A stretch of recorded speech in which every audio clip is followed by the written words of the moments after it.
అభిప్రాయం. ఎందుకంటే ఒక 3 రోజులే ఎలక్షన్స్ ఉంటాయి. 3 రోజుల ముందు అది 30 మందిని కూడా లేము మనం.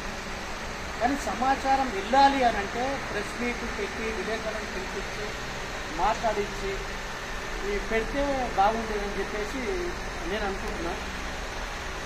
బీజేపీకి ఓటు వేయద్దు అని అంటున్నారు. బీజేపీకి ఓటు వేయద్దు అని చెప్పేసి వాస్తవాన్ని నేను సిపిఎం పార్టీ మండల సెక్రటరీగా పనిచేసిన, ఇప్పుడు నేను సిఐటి అవన్నీ చూసుకుంటాను. మనమే బీజేపీ మీటింగ్ పోయేదెవరు? బీజేపీ నరేంద్ర మోడీ వస్తుండ్రు, రేపు వస్తుండ్రు. పోయేదెవరంటే మనమే. డీసీఎంఏకే దళితులమే 200 300 కోట సీసా. ఒక్కటి నేను అడుగుతున్నా ఇక్కడ, అంటే మనకు తెలుసు, మీకు సంబంధం లేదండి. మనం ఇక్కడ ఉన్నాం బీజేపీ. ఇప్పుడు బొక్క నరసింహారెడ్డి ఉన్నాడు బీజేపీ అధ్యక్షుడు. అలా భార్య డీసీఎం లెక్కదా? మా ఊరు ఎల్మటి దేవేందర్ రెడ్డి ఉన్నాడు, అలా భార్య డీసీఎం లెక్కదా? మనల్లే ఎక్కేది మనోళ్ళే, కానీ అలా నివారించాల్సింది ఎవరు? మనమే. 200 కూలిపో 200 300 ఎందుకు పోతున్నావు? నువ్వు పోకు అని చెప్పేసి మన బస్తీలో మనం కట్టడి చేసుకుంటే ఆగుతుంది తప్ప మీటింగ్ సక్సెస్ కావద్దు అని అంటే పోయే దళితులే. ఇంకొకటి 400 సీట్లు వస్తే ఏం చేస్తాడు మోడీ, ఏం చేస్తాడు మోడీ అని. మోడీ చేయాల్సిందంతా చేసేసింది, చేయాల్సింది అన్నీ చేసేసింది. ఎక్కడైతే క్రిస్టియన్ సంస్థలు ఉన్నాయో క్రిస్టియన్ సంస్థలకు మొత్తం డబ్బులు రాకుండా, మొత్తం దేశంలో ఎక్కడ కూడా క్రిస్టియన్ సంస్థలకు డబ్బులు రాకుండా ఆపేసింది.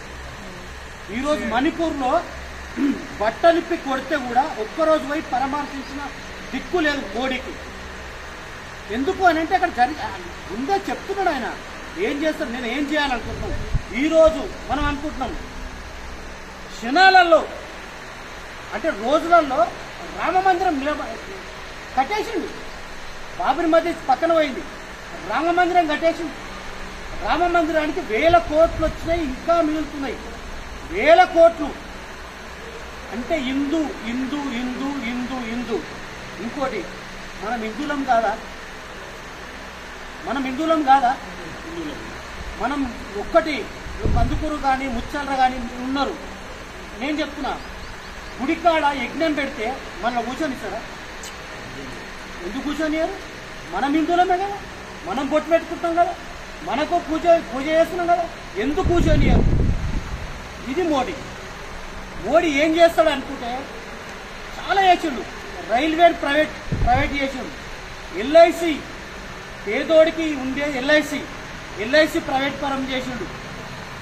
ఇంకా నీచంగా దిగజారి, వాస్తవానికి మా చెల్లెళ్ళు ఉన్నారు, ఏమనుకోవద్దమ్మా చెప్పొచ్చు, నీచంగా దిగజారి సుప్రీంకోర్టును కూడా మేనేజ్ చేసి ఒక భార్య ఎక్కడైనా ఇష్టం వచ్చినంత పడుకోవచ్చు చట్టం తీసుకొచ్చింది మోడీ.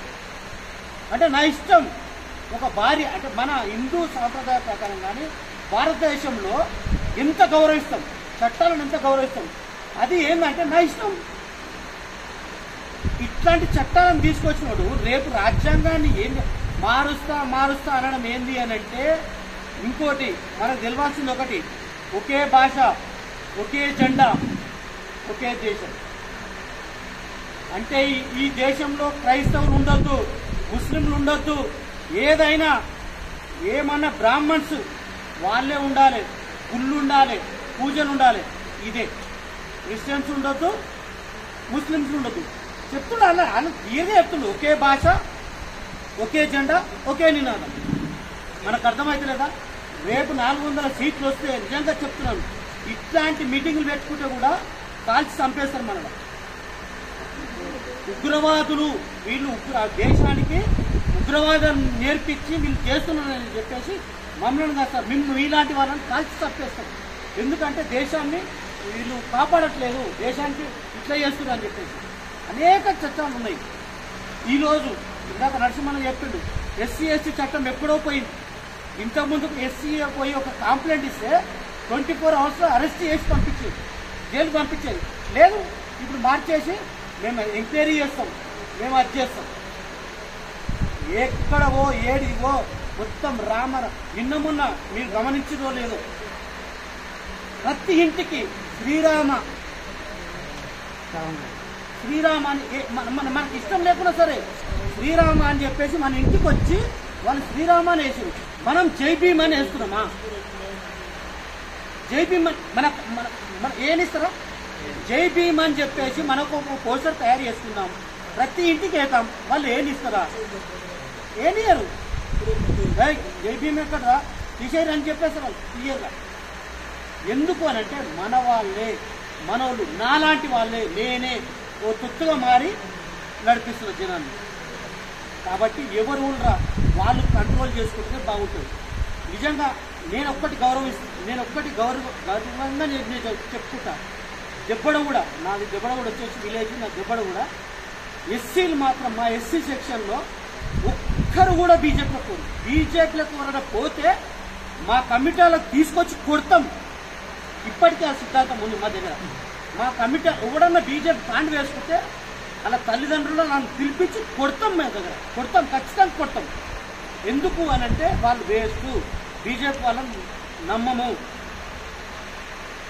కాబట్టి అట్లాంటిది ప్రతి గ్రామంలో జరిగితే కూడా మంచిది. ఏదన్నా మనము కానీ ఈ సమయము ఎప్పుడో పెట్టేది ఉండే, ఇప్పుడు పెట్టింది కాబట్టి సరే ఈ సమయానికైనా మీరందరూ గౌరవించి దీన్ని ప్రెస్కి కానీ అట్లాంటివి ఇచ్చే నరసింహ గారు, మీరు ప్రెస్కి కానీ అట్లాంటివి ఇస్తే బాగుంటుంది. మనము కాంగ్రెస్ ఇందాక క్వశ్చన్ చేసి కాంగ్రెస్కే ఎందుకు వేయాలంటే టీఆర్ఎస్కు ఓట్లు వేస్తాం. టీఆర్ఎస్ కేసీఆర్కు ఎవరిని తిడుతుంది? మోడీని తిడుతుంది. నా బిడ్డను జైలు వేసారు, మోడీని తిడుతుంది. మరి ఈ టీఆర్ఎస్ ఓట్లు వేస్తే ఎంపీలు ఎక్కడ సపోర్ట్ చేయాలి? బీజేపీకి అయితే చేయరు కదా. టీఆర్ఎస్ వాళ్ళు బీజేపీకి అయితే చేయరు. ఎందుకంటే నా బిడ్డను జైలు వేసిన కేసీఆర్ని తిడుతుండు. ఎవరు సపోర్ట్ చేయాలి? మళ్ళీ కాంగ్రెస్కే చేయాలి. తటస్థంగా ఉంటాడు ఆయన, చెయ్యడు, తటస్థంగా ఉంటాడు. కానీ మనం ఓటు వేసేది లాభం. ఇప్పుడు మన ఓటు అనేది ఒక విలువ మనం అనుకుంటాం. అదే తటస్థంగా నేను ఎవరు సపోర్ట్ చేయను అన్నప్పుడు నువ్వు ఓటేసేది లాభం. బీజేపీకి మనం ఓట్లు వేయము, కాంగ్రెస్ ఉంది. కాంగ్రెస్ పోనీ మనోళ్ళని ఉన్నారు, మనోళ్ళని ధర్మ సమాజ్ పార్టీ నాయకుడు వచ్చి పెద్ద మీటింగ్ పెట్టి దళితులమంతా ఏకం కావాలని చెప్పేసి ధర్మ సమాజ్ పార్టీ తీసుకొని పోయిపోయి ఎవరు చెప్పినా చెప్పులో గుర్తు తీసుకుంది, చెప్పులో గుర్తు తీసుకుంది. ఎవరు చెప్పిన ఆయనకు? ఇప్పుడు ఎవరిని ఎంత సంప్రదించి ఏదైనా తీసుకునేది.